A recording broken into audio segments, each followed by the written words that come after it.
Good afternoon and welcome to EFM's Midday News, brought to you with the kind compliments of Court St. Vincent Limited.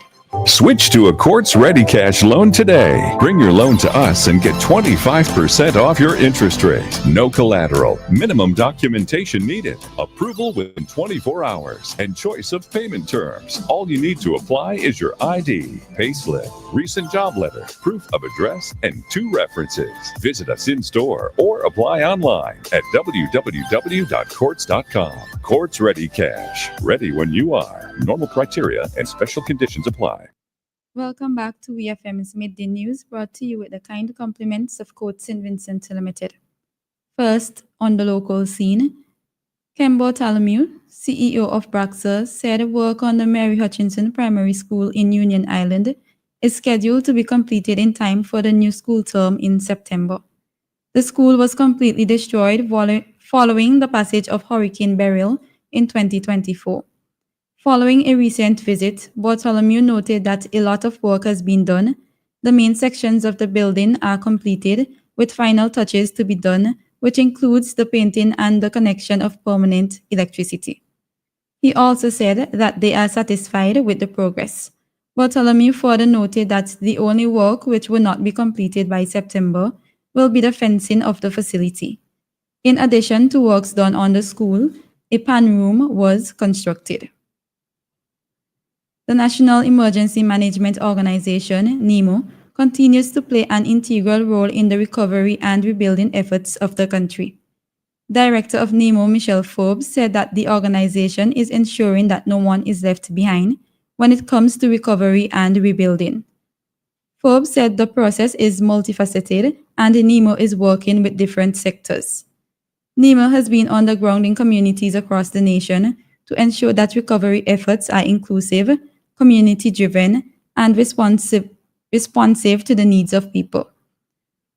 One of NEMO's initiatives has been the distribution of household appliances, a program that began in late 2024 after Hurricane Beryl, which has already benefited over 765 families.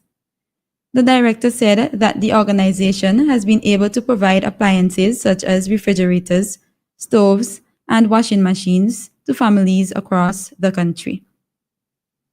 Still on the local scene, on August 18, 2025, police arrested and charged Shanique Lewis, a 34-year-old resident of Lomans Leeward, with the offense of failure to supply necessaries. According to investigations, the accused was charged with failure to provide the necessities of life to 3 minors of Lomans Leeward without lawful excuse. The offense was committed in Lomans Leeward between May 4th and May 6th of this year. Lewis appeared before the Serious Offences Court on August 19th and pled not guilty to the charge. She was granted bail in the sum of $2,000 with one surety, and the matter was adjourned and transferred to the Kingston Magistrate Court for trial on September 9th, 2025. On to news in the region. Police in Jamaica are continuing their search for 8 prisoners who escaped lawful custody in the Constant Spring Police Station in St. Andrew on Tuesday. The police have stated that one of the prisoners have been recaptured and that the search for the others is continuing. The recaptured prisoner has been identified as 25-year-old Kimal Kelly, who had been charged with assault at common law and using a firearm to commit an offense. The prisoners are reported to have cut a door and escaped. The discovery was made during an early morning check. 17 students are the recipients of this year's Eileen Paul Scholarships in St. Lucia. This initiative is supported by the St. Lucia Hotel and Tourism Authority's SLHTA Tourism Enhancement Fund to fund students transitioning from primary school.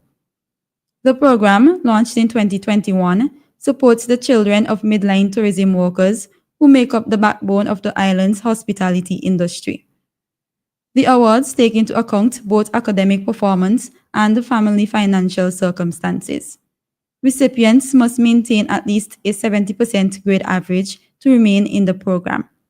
The program, which began with just 10 students, now supports 57 students across the country. On the international scene, A Chinese national has been sentenced to 8 years in prison for smuggling firearms and other military items to North Korea, the U.S. Justice Department has said. According to a statement from the agency on Monday, Shangwa-won, 42, received around $2 million from North Korean officials to ship the items to California. Won, who is a resident of Ontario, California, has been detained since December 2024. He pled guilty in June to conspiring to violate the International Emergency Economic Powers Act and being an illegal agent of a foreign government. This case shines a light on the various ways in which North Korea circumvents international sanctions on its arms trade. Finally, in sports, Leon Bailey has completed a loan move from Aston Villa to Italian club Roma. The Jamaican winger has joined the Italian team for the 2025-2026 season, and the deal includes an option to buy. The 28-year-old made a US $33.7 million move to Aston Villa from German club Bayer Leverkusen in 2021. His new contract with Villa was signed in February 2024, and it runs until 2027. This has been WeFM's Midday News. I have been your presenter, Shanika Stapleton. Join us again at 3 o'clock for WeFM's 3 p.m. news. WeFM's Midday News came to you with the kind compliments of Coach St. Vincent Limited. Get ready for back to school with Radio Shack. Up to 25% off back to school accessories and tech to choose from. Do it your way. Save on devices from laptops, tablets, smartphones, and so much more. Don't delay. Shop today with no cash with Ready Finance Easy Payment Plans. We are your one-stop technology shop for everything back to school. Radio Shack.